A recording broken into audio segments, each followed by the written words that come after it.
In the 5th century of the Christian era, a philosopher arose who has been remembered as the last one whom Plato might have welcomed into his school.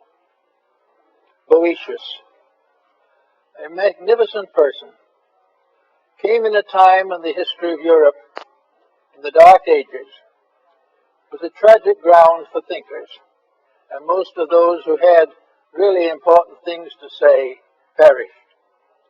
Boëtius was one of them. He was sentenced to death, remained for years in a lonely prison, and was finally executed. Before his death, he prepared a little work called The Consolation of Philosophy, and this has become one of the great classics of the world, for it reveals some things about philosophy and wisdom that I find in no other writing, either contemporary or later. Actually, we must therefore bear in mind that Boëtius was a very devout scholar, a person of great personal integrity, who devoted most of his life to the search for truth. And every little fragment of truth he found, he served, and tried to bring it to the attention of other people. Therefore, we may say definitely that he lived in love of truth, and he died in the consummation that his love had not been in vain. So we start with this problem by introducing a little part of the story of Boëtius. It seems that in this lonely stone prison, where he remained for some time before his execution, he was alone with his thoughts. He had nothing to help him or to guide him but his own inner life. He knew perfectly well that he would never be released. It was not day to day, just when, but he knew that his death was inevitable. So with these considerations, he had nothing to fall back on but his own inner life. And realizing this, and determined to live according to it, he settled down quietly to the contemplation of truth. And one night, while he was contemplating as best he could in that stone cell the wonders of life and the wonders of the universe, a great light came into his prison. And in that light appeared a magnificent figure of a woman, robed like Hypatia of Alexandria, radiant, hallowed, everything stupendous. And she came up to him and she said, "I am the one you have served. Now you're in need. I will serve you." And she explained to him very definitely that all he had learned to help other people had created for himself a debt which truth owed him, and that as long as he remained in the material world, truth would lead him, guide him, and to give him the intelligence and the wisdom and the love to face the things he had dreamed of and believed. As a result of that, his essay on the consolations of philosophy has become a classic. It was in this realization of the return of the good deed to the one who does it that Boëtius became aware of something, namely that truth is not a word. Truth is not a doctrine. Truth is not essentially a system or a school. But as all the ancients realized, truth is a living thing. It is a creature itself. It is something that has its own being. It has its own life and its own death, its own beginnings and its own ends, and in its infinitude beyond our comprehension. But truth is a conscious being, and this being appeared to Boëtius in the prison. And from this truth, he learned to live from day to day. He gained then the answers to all the questions he had asked. He gained knowledge of the distant places and the high places and the low places. He learned all the mysteries of space and time. He suddenly realized that truth was a great teacher, the one thing in life that knew. The truth alone could lead man to perfection. And this perfection he had to earn by giving his own life to truth. Therefore, we are able to follow some of the thinking of the ancients concerning the mysteries of life. We think of things today merely as objects. We think of hope as some kind of a word representing an emotion. We think of wisdom merely as mental penetration. We think of love as merely a personal emotion of our own, shared by others, but still merely an emotion. But to the ancients and to the wise, these so-called things were actually beings. Love, it was a reality, it was a creature, it was not merely a relationship. And from all the ancient and classical writings, we find that the Greeks, the Egyptians, and Persians, and nearly all foreign peoples have personified their virtues. When they think of strength, they think of a certain power. When they think of wisdom, they think of a person who is wise. And so the ancients created gods for every emotion, every thought, every attitude of the human mind. Therefore, we have Jupiter ruling over one thing, we have Saturn ruling over something else. To us, these things are meaningless. We have a very different code. But to the ancient people, with their mystical opportunities, these different things were realities. Hope was a being, not a thing. Hope was something that grew like a child in its mother's womb. Hope was a great moment of veneration, like the individual taking holy orders. All these things were part of a being, and all great good things are beings. They are personifications or embodiments of principles, and they appear to us as a kind of language of symbolism, a language which enables us to share in the wisdom which they impart.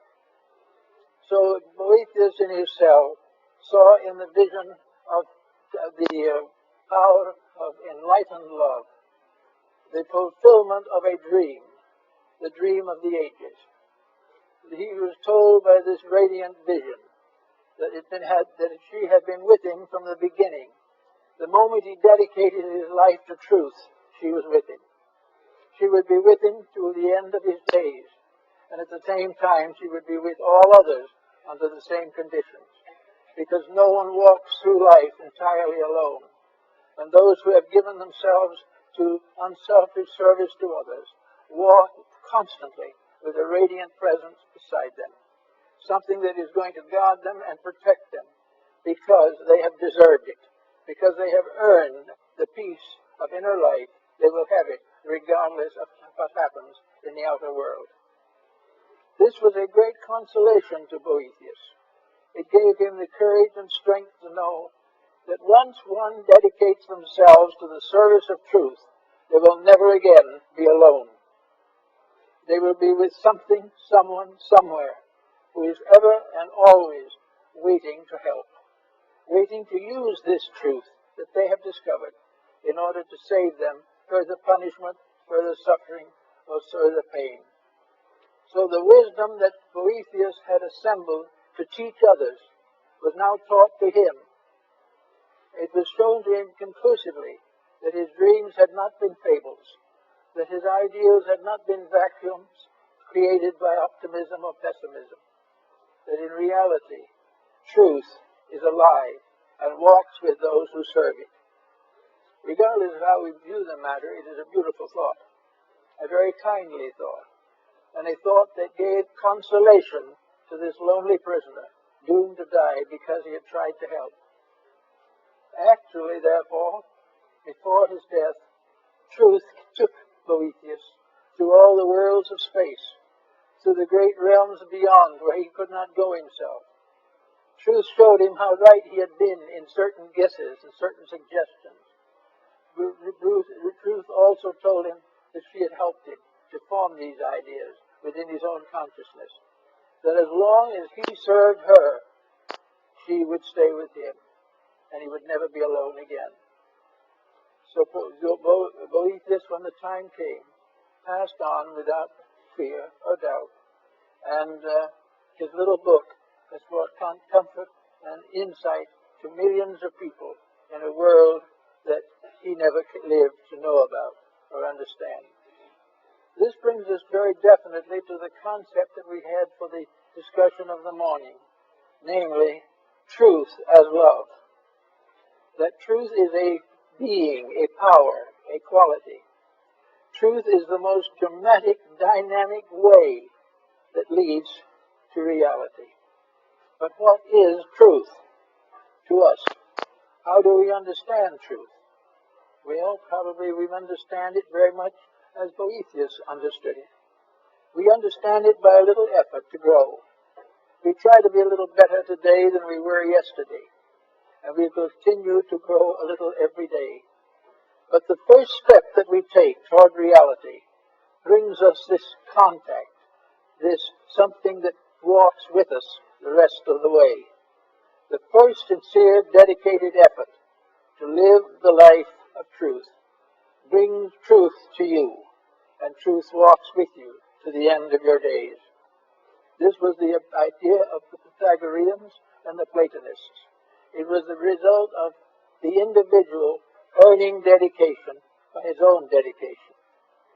When we do a definite good thing, when we serve those in need, when we improve the nature of our own contemplations, we have made an important connection in life.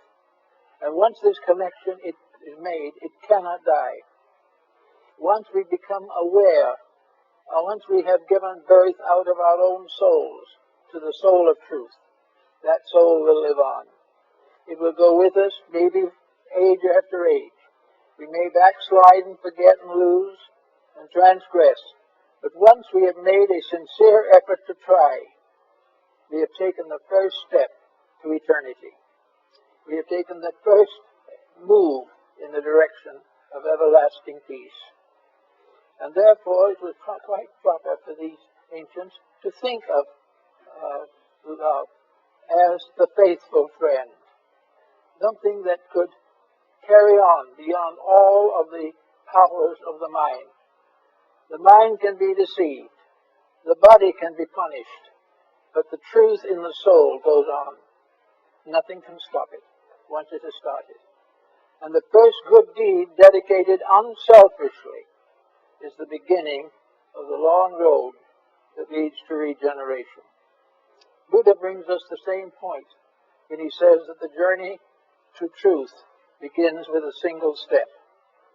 The single step in the Greek system was the first absolutely unselfish, dedicated effort to serve. The one moment in life when we strip ourselves, when we are bigger than ourselves, and place a common good above our personal advantage. As long as we are selfish, truth remains alone for us and weeps. The moment we are selfish in our thinking, or in our actions, or in our codes of life, we cut ourselves off from the eternal love which is saved for us in the wonders and mysteries of the mystic life. So it's after a certain period, we do make this effort. It becomes, as Buddha pointed out, after the first step, the second step is a little easier. But of course, all through the first steps and the second and the third, there is the pressure of outside forces. We are constantly under tension and stress and temptation. But at the moment we begin the journey, there is something there standing with us. When the good deed stands alone, as far as we can tell, it is standing actually in the presence of the principle of good in space. There is only one principle of good. It's not a principle of this being right or that being wrong. It is a simple, actual adjustment within ourselves. It requires no intellectualism. It requires no vast store of knowledge or insights. But these may contribute to it. But it is a step from the selfish to the unselfish, from the dark into the light. And once when the individual makes this dedication, he is pressed gradually forward, one step at a time, to the full fullness that he seeks to possess in the fullness of his own maturity. So in the story of now that we have today, in the story of love as truth, we have the concept of a standard of virtue, a standard of integrity that transcends anything that we know in our ordinary material relationships. I think probably the Greeks were very close to the fact when they began to personalize all of the principles and ideal forces of life. The Greeks did not see the earth as a body alone. The Greeks saw the earth as a soul, as a living thing. They did not see the sky as merely a great mass of stars. They saw it as a great mother brooding over the world. The stars in themselves were not just sparks of light or some kind of chemical explosions in space. The stars were beings looking down upon the world. Everything in the world was alive. Everything in the world was conscious.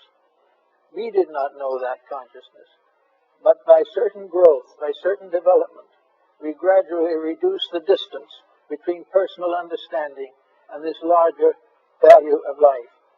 Now, much of this is symbolic, no question about it, but it is something that we have to give some thought to. I remember a story that Ernest Thompson Seton told me about a meeting of the Boy Scout movement in Canada one year while he was still alive. And he was there, and the young people from all over the area of the United States and Canada were gathered in a large hotel where the meetings were to be held. And a little American boy and a little American Indian boy were in the same room together, looking out of the window, and it was snowing. And the little Indian boy said, "This is the great-grandfather. This is the old one who sits at the North Pole, and he smokes all winter. And every time he empties his pipe and throws out the ashes, it's a snowstorm. All these, you see, are the ashes of grandfather's pipe." The little American boy looked at him for a moment and thought he was insane or something, and said, "Oh, don't be silly. That's nothing but snow." The little Indian boy never did get the idea that snow was anything except the ashes of grandfather's pipe. And this is the truth in almost all ancient beliefs. All Indian peoples had beings at the root of life. All Chinese people had beings. Hindus had beings. Greeks had beings. It is only in our modern scientific world that we transform these beings into scientific formulas of numbers and letters and try to bestow upon these formulas the interpretation of the mysteries of life. You cannot follow the scientific method we use today to find the secrets of anything except the most transcendent material objectives. Actually, the answers to all of the riddles of knowledge, the source of energies, the source of life, of time, of light and darkness, of good and evil, are all formulas of vibratory rates, and they are all alive. Everything has some kind of life in it. It is in the stone, it is in the star. They are tied together by a tremendous unity. So Boetius went out with the vision of the wonderful Lady of Light to gaze at the and contemplate the space around him. He saw it filled with life, not with dead atmosphere, not with just earth and air, but filled with living things, beautiful things, wonderful things, that surrounding man and all of his knowledge and thoughts and his ignorance also is a world of living things that he can't even see, a world he doesn't even believe in, but a world which affects him every day, a world which moves in upon his moods, upon his attitudes, a world that punishes him when he is selfish, a world that praises him when he is right. And you will recognize that in a mysterious way there are forces in that world which will guide him to his proper destiny if he will keep the rules. Each individual must live the life if he would know the doctrine. And when he does so, he realizes that the life that he is going to contact is not simply energy. It is not just a thought floating around. It isn't even a mentation in the mind of God. When he keeps the rules, space is with him, time is with him, eternity is with him. Little by little, the purpose for himself is fulfilled, and the time will come when he likewise will be a unit of conscious energy in the great fields of universal life. So we all have not only this type of thing, but we also have to look around us to see what's happening. We look around and we see today the problem of air pollution. With that air pollution, thousands, millions of things die. This air pollution is against the rules. Therefore, nature will never support it. And nature will continue to punish it until it corrects its own mistake. Nature will never permit evil to survive. It will never permit the wrong to win. There will be moments of apparent victory, but they will be followed by years and centuries of terrible defects and disasters. Everything that we have around us lives in a sea of truth, lives in a vast organism that is based upon infinite wisdom and infinite love. These are the ruling powers. The universe is not neutral. It is not simply space. It is not things moving, floating around in a vacuum. It is not formulas that can be put into letters and numbers on a scientific blackboard. Space is alive. Everything that exists is alive. And while we are growing on one level, somewhere else another thing is growing. While we are adding to the wisdom of our own mind, something else is enriching every cell in our bodies. Everything is living and growing. And when the individual interferes with growth, he commits probably the most terrible of all sins. When he tries to block growth, or becomes indifferent to it, or denies it, in that moment, he places himself in the position of being punished. Now, punishment is not going to be eternal damnation. Punishment is not going to be something which is irreparable. But patience and virtue must take the place before punishment is completed. Punishment is merely an effect, the cause of which is wrong. As long as that effect is wrong, the consequences must be wrong.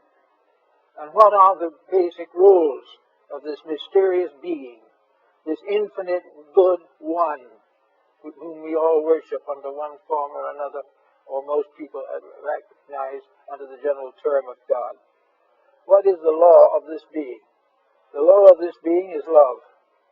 The law of this being is that in all matters, an infinite tenderness guides erring life back to its source and forward to its perfection. These things the ancients recognized. We don't recognize them very much anymore. But when something goes wrong and a great disaster occurs, there's a reason. A disaster is never something that is an accident. And no disaster is such that it is irreparable damage. There is nothing in life that is real that can be destroyed. The lowest, most imperfect of all entities must have its growth, must have its place, and must have its chance to win. And it is the rule of nature under God that all things shall win. There is no loss. There can never be. There is only delay. There is only a moment of pause in what might otherwise be a great and glorious mission.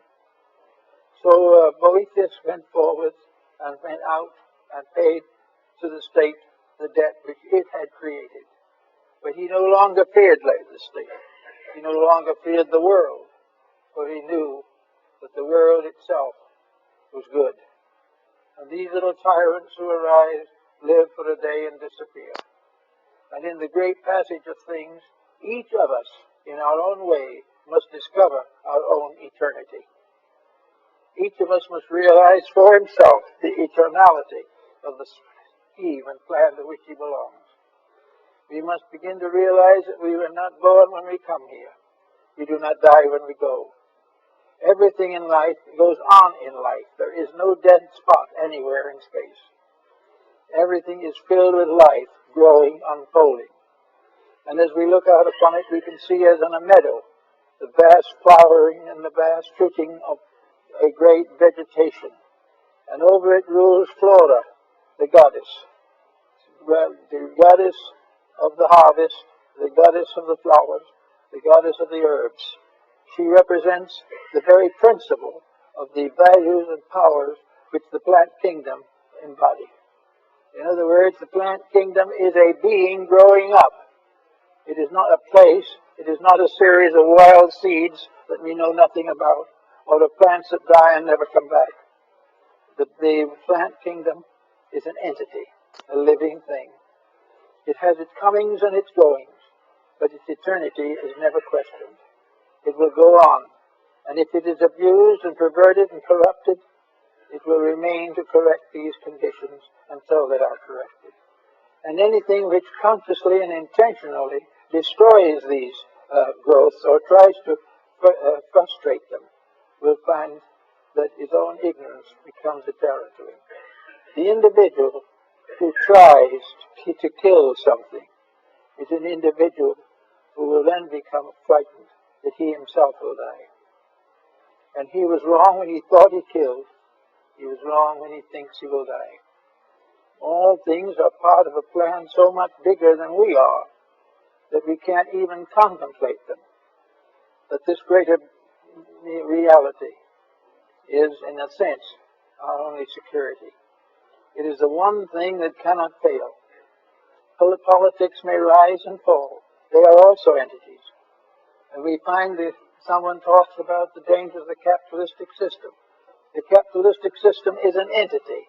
The Greeks and Romans knew it under the name of Pluto, the god of wealth. And the god of wealth is also a divine being.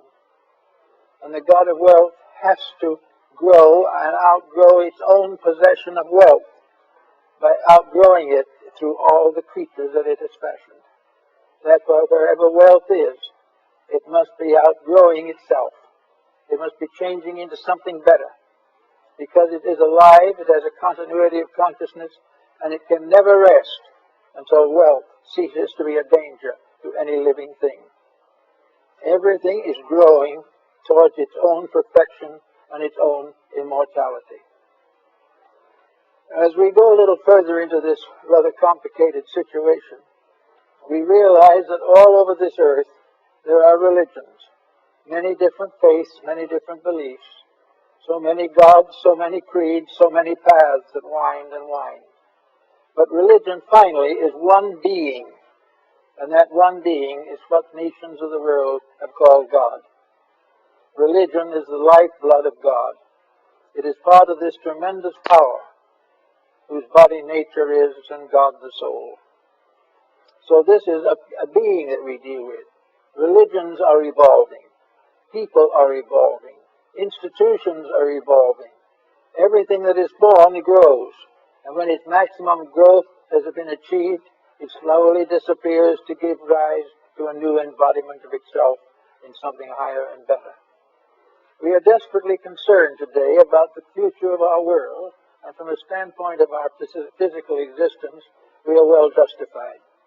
But let us also remember that, as the Greeks realized, our world is alive. Our world is a great being crawling through space, passing through the solstices and the equinoxes, and passing through the arches and ways of heaven. Our earth is alive. This again we have forgotten. Therefore, when we exploit it as we do, we forget the troubles that we cause for ourselves. Our earth is a very benevolent mother. And as a Mother Earth, it is worshipped and recognized by most of the faiths and religions of mankind. This earth is a wonderful and gentle thing. But when we begin to exploit this, we recognize that we are doing an evil. We are trying desperately to corrupt something that cannot ultimately be corrupted. This is the kindly mother becomes the stern parent. When we abuse the powers which are given to us, these powers must punish us. Because in the final end, if you do not punish when it is necessary, the ultimate victory cannot be attained. So we have an earth now that is worthy of our consideration. Not simply because it is a heap of dirt, not because it is filled with earth or covered with plant life. An earth that is alive as a being. An earth which is worthy of our love, worthy of our tender support, and constantly needing our agreement with its own laws.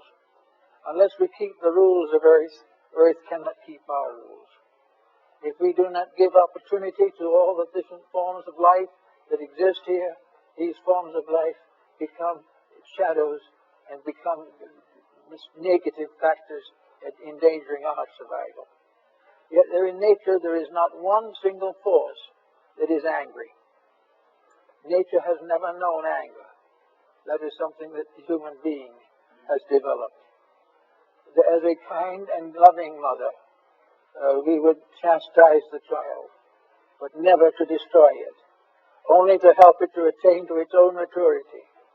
So when something is wayward, we set up problems to bring it back again into patterns. And to do that, the world is given all forms of educational help. We were given the wonders of nature, and the final textbook, which, as Lord Bacon pointed, is written in the stars and in the elements and in the earth. Paracelsus also tells us that there are three great books from which man can learn the mysteries of life. The first is the book of God, the second is the book of nature, and the third is the book of the human soul. All these things are the source of instruction, but we have to accept it. Now, if we do not accept it, it doesn't mean that a great tyrant is going to come and attack and destroy us. We are not going to be downed by evil. We are going to be corrected as the only way of restoring good. There is no loss. There is no problem of things being destroyed. There is only the problem of the individual being tested according to the degree of enlightenment which he has attained. Nature does not expect imperfect creatures to become perfect in a night. He does not expect all the mistaken laws and rules of existence to be corrected in a single day. But nature demands that individuals every day keep the best rules that they know, that they live according to the convictions that are the best for them and which they have gained over experience and time. In the course of living, every individual has experiences. These experiences either can be developed into a new level of personal development, or they can be resented and can be discarded as evil simply because they fail to gratify us. But there is in nature no evil force. There is in nature no forgetting of good. All things are fulfilled by the very vibrations by which they are caused. Everything flows into everything else in a perfect rhythm of purpose. Therefore, there is never a moment in which we are not given the opportunity to grow, that we are forgiven for our mistakes if we did not know better. Nor is there a moment when we cannot correct these mistakes and go on to something higher and more noble. It is a great school, so to say, but the teachers are alive. They're not books. They are the very living essences of nature itself. They are part of the eternal process which nature provides the human being with a mind and a heart, and then bestows upon the mind and the heart the secrets of survival.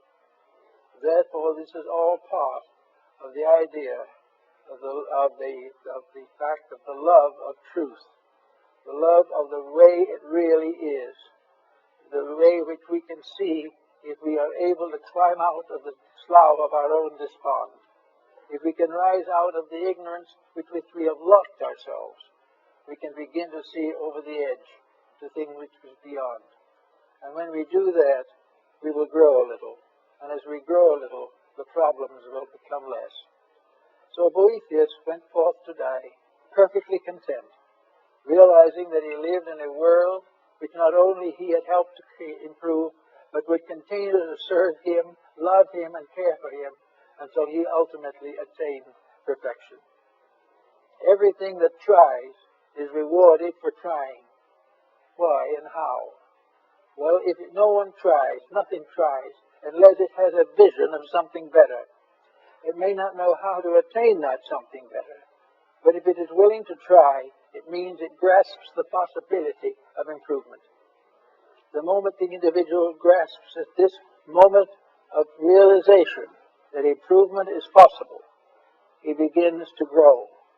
Now, if in the first time he has this realization, he looks around, he says to himself, yes, I think I'll be a little better than I was. I'm going to correct some of my faults. So he goes out, and the first day he's out, he has a little trouble with something, and he gets irritated. Then a little later, something else comes along, and he's a little more irritated. And gradually, this one moment of enlightenment fades out, and he's back again in all his problems and all his miseries. So this may happen many times. There are false starts, well-intended, but not supported by sufficient energy, sufficient libido to survive and amount to anything. But ultimately, the effort to grow will produce a fair start. Most of the starts that we have in modern times have arisen within religion. While there are many backstopping and falls in religion today, there is also a great effort to grow spiritually a little. And dedication to religion, dedication to the service of our brother man, dedication to love of God, dedication to the recognition of the great power of redemption in every religion and faith of mankind. When we begin to get this feeling, pretty soon it reaches a point where it doesn't go away entirely. Then we do something very foolish, and we are sorry. We are actually embarrassed to realize that we couldn't do better than that. Well, this embarrassment is the beginning of a gradual growth, in which ultimately we are able to make such advancements as our general condition will permit. We are able to be a little less angry because we've now discovered a way to pacify these situations. We will be a little less selfish because we have begun to realize the needs of others. We will become a little more content when we realize the blessings that we already have. And little by little, this grows until it creates an atmosphere of belonging to a growing world. That somewhere in the invisible planes of things are the powers that move all things to the fulfillment of their natural destinies. Little by little, then, we get to be little better people. Now, there comes a time when we have to make a decision or two, because most people are not ready to make a major step away from the familiar. But they are able to do something better. They have been able to straighten out a broken home. They have been able to solve a family feud. They have been able to visualize a better use of what they have. All these things help. And little by little, the individual grows. And the moment he has made a few growths like this, when he has been able to forgive an enemy honestly and completely, when he has been able to prevent an extravagance which he knows he should not have, when he is able to live in his own life without neglecting his children, all these things come little by little until he gradually tries to put his own life in order. The moment he makes this effort, the moment he tries to put his own life into a better social, economic, psychological condition, in that moment, truth comes to live with him. The radiant being takes up its abode in him and will be with him from then on until he makes the ultimate adjustment. It will take him through tragedy without breaking his spirit. He will go through hardships but will not recognize them as evil. He will do all kinds of things because within himself there is a great dawning coming. There is a moment of realization of something better, something nobler. And he sees that the things he has objected to and the things he has rejected, these things were false to begin with. But he didn't realize it. For when the time comes, he will discover that this truth principle within himself becomes the final censorship. Now, this censorship will never be excessive. It will never demand more of any individual than he is capable of getting. It does not expect perfection in this great universe in which perfection is beyond the guess and beyond the thoughts of stars. But it does mean that little by little he will begin to organize his own material pattern. Now, it's not only this is going to result in the beginning of genuine worship, in which religion becomes a significant fact, but it will be a very quiet, moderate religion, with no pressures, no compromises, no criticisms, no conflicts. It will be a gentle faith, recognizing that the more of the internal comes out, the better the external will be. Now, in a moment like this, we'll come across another entity worth mentioning. There is another wonderful being that we all have intimate contact with, and which most people do not understand, recognize, or serve adequately. This other wonderful being is our own body.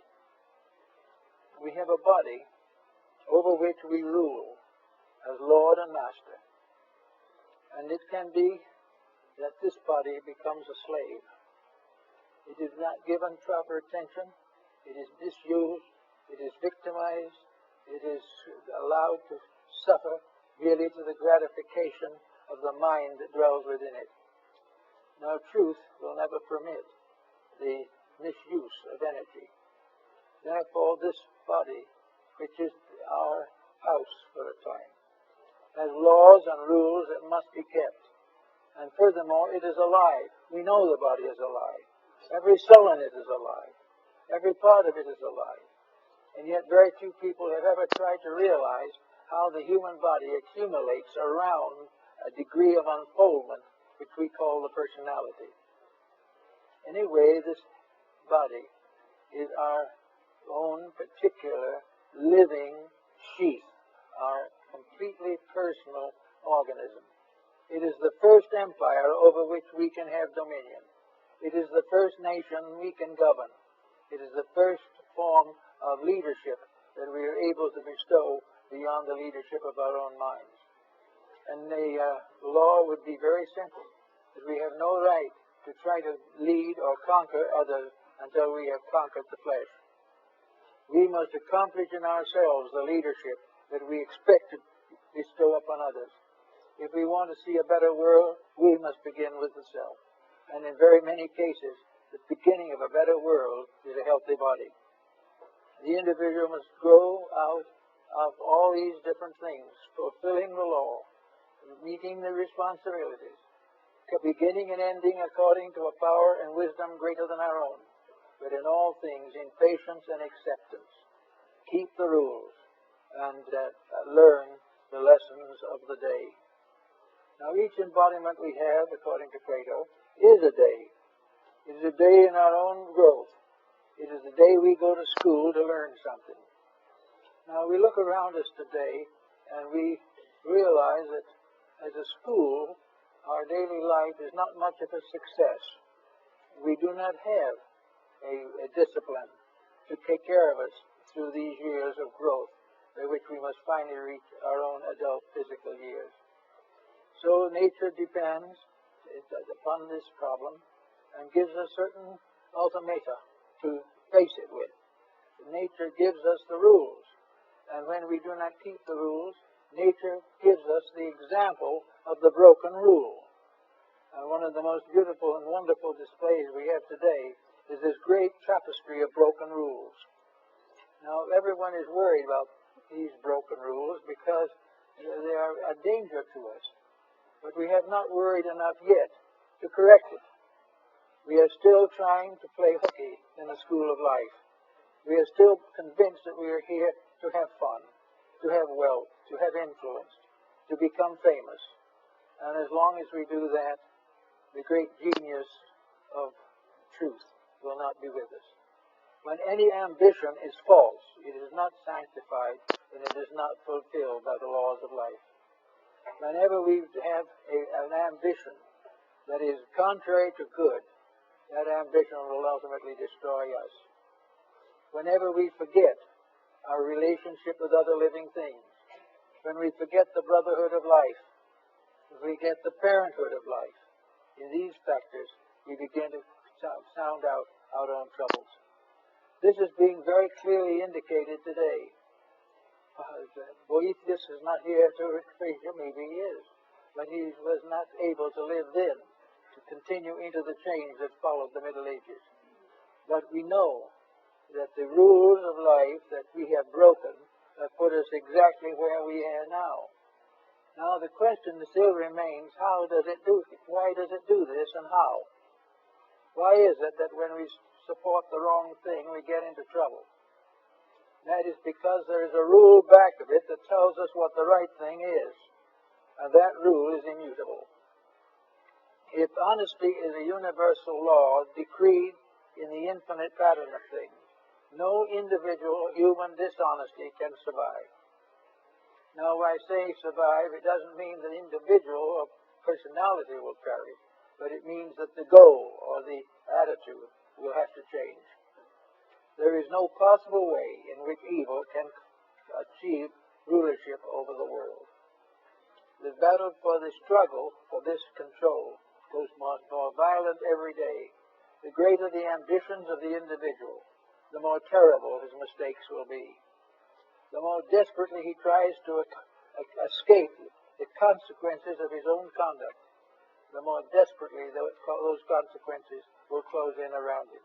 He cannot escape them, because there is something in life that says he can't escape them. And the symbol of that something in ancient times is the great mother of mysteries, the great mother of the world. For all physical creatures are under one motherhood, the motherhood of the mysteries, the motherhood of the Virgin of the world, the motherhood of the mother who remains a virgin forever and bears children unto the eternity of things. All these wonders and mysteries are very simple. But the great mother of earth, the great mother of the mysteries, is nature itself. Not as a blind force run by physical means and few chemical symbols to tell what it is, but a living, vital force that dreams, thinks, hopes, prays, does everything necessary to bring home the wayward children. That something which knows that the problem must be solved, that there can never be allowed for evil to survive, that never can ignorance prevail, never can violence destroy peace. And in the process of doing this, we find, or nature finds, the individual, unfortunately, lacks the internal resources to make the proper decisions. He cannot say to himself, I have told a lie, and therefore I must correct it. The individual tells the lie, thinks he gets away with it, and then a consequence sets in that hurts him. And this consequence that sets in is the only way that he can learn not to lie. He cannot be expected at this time to come to the moral solution all by himself. If he does come to that solution, it is because he is already on the road that leads to light. He is on the way to something better. But for most persons, responsibilities must be evaded. They must be avoided in every way possible, because they interfere with the smooth passing of a useless life. But that is the problem. There can be no smooth passing of ignorance. There can never be a success built upon stupidity. There can never be a peace built upon violence. There can never be a wisdom based upon a principle of ignorance. All these things have to be worked out in their own nature. And therefore we are all concerned every day with the world around us. But the great mother of mysteries is with us. She is brooding over us now, just as she always has. She is the one that is constantly waiting to bring the wayward children back again to the rules. And she will never stop until they come back. No one will ever be permitted to be a truant. Actually, the truant will hate punishment. The dope addict will hate to be prevented from gaining his justification or his pleasure from the narcotics. He will try everything he can and will hate the laws that prevent him from doing what he pleases. But above the laws that will make us do what we please there is a great law that tells us we must do that which is right. And in this way, we gradually discover that there is a universe of intelligence, a universe of wisdom, a universe of good, a universe dedicated to the service of eternal truth and dwelling forever in the presence of the divine being. Therefore, if we go along a little, as Boethius did, we may come to the gate that leads out from this life into something else. But when we go through, we will make the discovery that we have not been cast again into shadow, but that the light in ourselves, if it is there, will never leave us. And no matter what happens from that time on, truth will prevail in us. And that means that peace will take over. Now, if truth prevails in the average person, let's take an example, a very concrete one, of just how it operates. Supposing truth in the case in consideration is a problem of maintaining the health of the physical body. This is something that is very significant today. The physical body is, in a sense, our child. Each person has a body that is a kind of psychological infant with which he has been endowed, and we must train this body to serve him, or else he must relinquish his leadership and let the body take over. If the body takes over, he's in trouble.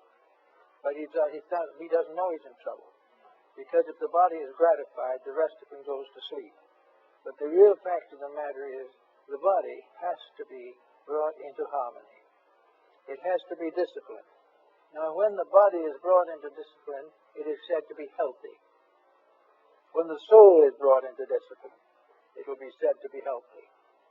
When the infinite in man is brought into discipline, then the universal being is healthy. Every compromise that destroys the leadership of the superior over the inferior is dangerous and must be carefully avoided. So we know from every experience of living that we can and do have the power to change things, to make them what they should be, to accomplish that which is necessary for the common good and for our own good. But before we settle down to the creative processes of changing the world, which we're all much interested in the moment, we should give a little thought to changing ourselves. Because actually, we find that the world is very hard to change, and we become more and more disillusioned as we see nation after nation breaking the peace, country after country exploiting other countries, and it looks very terrible. But if we look down from the heights of those things into private relationships, we find people after groups out to destroy each other. We find exploitation. We find the effort to dishonorably accumulate at the expense of others. We find the broken home and the broken heart and the broken body. So that we know that the great change that is necessary, we have not even been able to make in ourselves. Little by little, however, we have an answer to this. As their health problem goes along, we suddenly learn that there are ways that health can be improved. But improving health is nearly always a discipline. We have to do some things differently. We have to sacrifice some excess in order to achieve moderation. We have to do something right in order to nullify that which is wrong. So, we discover that only through discipline can we bring ourselves back into harmony. And in the moment we come back into harmony, the mysterious power of nutrition, which is another being, another radiant character, that nutrition can take over and do properly for us. All of the gods of antiquity must manifest through disciplined bodies. We think of wisdom, it's only possible through a disciplined personality. Wisdom in the keeping of the foolish one is folly. We know that there is only one way to achieve courage, and that is to be dedicated to a cause worthy of courage. If we try to use courage to defend negative things, we risk to hurt some more. Everything is there to challenge, but nothing is there to hurt for the reason of destroying us. It is because it is the only way to prevent us from destroying ourselves. Now, if we look around us in society today, we see the problem that is coming everywhere at this time. We see the problems of space, of housing, of food, of health. All these things we see very definitely. We realize that something has to be done about them. So we start trying to plant trees. We trying to find ways to purify water. We try to find ways to cleanse the earth of the pollutions and problems that beset it. We try to find ways to control the population, prevent the destruction of natural resources. Let us for a moment turn all these things back into ourselves and realize the reason that we can't solve the problem on the outside is because we haven't solved it on the inside. We haven't made the contact which make it possible. And when Boethius was given the presence and vision of the saintly being that came to serve him in his sorrow, he gave us an account of a wonderful discipline, a wonderful courage against circumstances. So if we want to do any of these things on the outside, something must come to us on the inside. We cannot improve the world if we can't even save our own necks. We can't bring peace in the world if we can't have it in our own family. And how can we declare the ambitions are false when we can't stop using narcotics for our own pleasure? All these things come back, as Plato tells us, and as the whole philosophy tells us, all of these great changes can only come when the human being arises to meet them. The humanity is an entity, one human being. This human being is made up of now pretty close to 6 billion separate human beings. They are like the cells in a human body. They are part of one constitution. Over this one being is a unit, humanity, as one. This we find in the great man of the Zohar in Kabbalism. We find this one great being. And this great being's health and everything depends entirely upon the use that is made of the resources which comprise this great figure. We have to use the resources correctly. We have to solve the problem if we wish to have peace. We must make one humanity if we do not wish to be divided.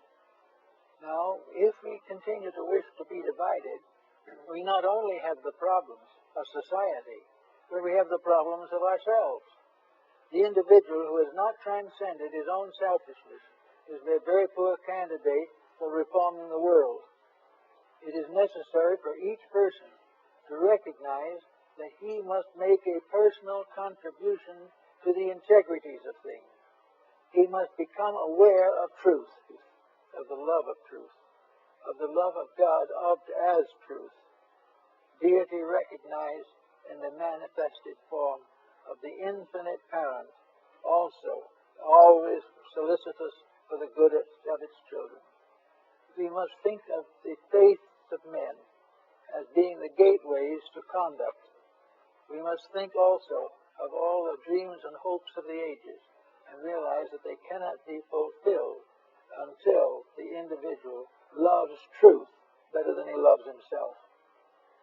There is no way of solving the problem unless we become aware of a strange and wonderful beauty, as Boethius saw it in his prison cell. A radiant being. We can call it peace. We can call it wisdom. We can call it love. We can call it whatever we want to call it. But it is a radiant power that blesses dedication, that rewards definite effort to perfect and to fulfill. It is something that can take over the life of the individual when he is no longer willing to dedicate that life to the fulfillment of his private ambitions. So with all these points, there is this wonderful opportunity that comes, which Boethius noted, and which is the love of truth. Now, love is a very careful word. Love to the average individual is a very physical word. Life and love to the theologian is an emotional experience. Life and love to the philosopher is an intellectual experience. But beyond this is the simple, direct fact of the love of truth. A love which does not require rationalization, does not require scientific proof, does not require anything but the evident fact that if we love peace, we will serve it. And if we serve peace, we will have peace. That if we serve and love truth, we will dedicate ourselves to truth. We will correct the curriculums of our schools. We will add knowledge to the courses necessary to instruct the young. And we will put ideals and principles ahead of profit and private enterprise. These things are the transformation of the love of truth as we know it today to the love of truth as it must be, a dedication to the fulfillment of the works of truth. Now, these works of truth are not simply strange things floating around in space somewhere, because truth, as Boetius found out, is a kind of being. It is something that lives but never dies. It is born but never ceases. In other words, it is almost actually another name for the human soul. But whatever we call it, it is the victory, the inevitable victory of good over evil. It is the complete victory of faith over fear. It is the complete victory of virtue over vice. And it is achieved because it is potentially possible to the individual. And each human being is born with the potential of the perfection of truth within himself. There is nothing that can prevent the individual from attaining truth except his own reluctance to improve his ways. Now, it's possible for him to realize that some of the truths that he must ultimately know are now beyond him. He's not going to be able to be perfect at the moment. He is not going to be able to be perfect as his Father in heaven is perfect. But he is going to be able to move forward step by step in a dedicated search for reality. The moment he starts these steps, the moment he begins to make an effort to direct and vitalize his own integrity, the journey towards the reality begins. And in that moment, the light shining being of truth takes his hand and will lead him to eternity. And nothing can interrupt it. Nothing can prevent it. Nothing can have victory over the inevitable victory of reality over illusion. We have lived for a long time in illusion, and some of this illusion we call learned knowledge. We think of science as very wise. We think that science is solving everything. We think that Einstein was incredible when he found the formula for the atomic fission. These are not the truths we need. These are not truths at all. They are struggling with the misuse of universal potentials. The atom, the cell, all these things are each of them a unit. Each is a truth in itself, and it must be treated as one.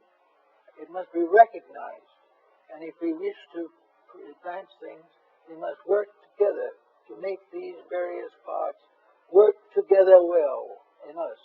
If we can make the cells of our own body cooperate, we have health. If we can make the various forms of knowledge to cooperate, we will have peace in the world. These things are part of our destiny. These things were well known to Plato and Pythagoras. They were well known to the foreign and Eastern nations. And everyone has realized that it is impossible to solve our present problem unless the individual himself moves from a theoretical standpoint and ceases simply about talking about how things should be done to the dynamic experience of personal growth. And this personal growth, he can start where he is. He doesn't have to worry about anything. What is his problem at the moment? Well, maybe it's a need of a job. Or perhaps it is domestic difficulty. Perhaps it is a wayward child. We do not know what that is. But whatever it is, if at this time he has not found a footing in a pattern for his own permanent growth, that problem which he faces today must become that footing, or one of its equivalents. It must be something done by the individual himself to prove a sincere dedication to advancing the cause of common good. Once he makes one statement, the seed is planted. And once the seed is planted, it will never die. It leads, one good deed leads to others. One bit of wisdom leads to greater wisdom. One concept of the divine love of God for man is fulfilled in the divine love of man for God. These things are all part of a wonderful mystery. Truth in a mystery. Love and wisdom in a mystery. All these things we have to face as coming to us in the course of years. So we can wait in our own way for the radiant woman who comes to the prison cell and says, you have served God all your life. You have been a good person. And you are not going to be deserted in your gray hairs. The good you have done to others comes back as a radiant being to lead you to the peace and security that you desire.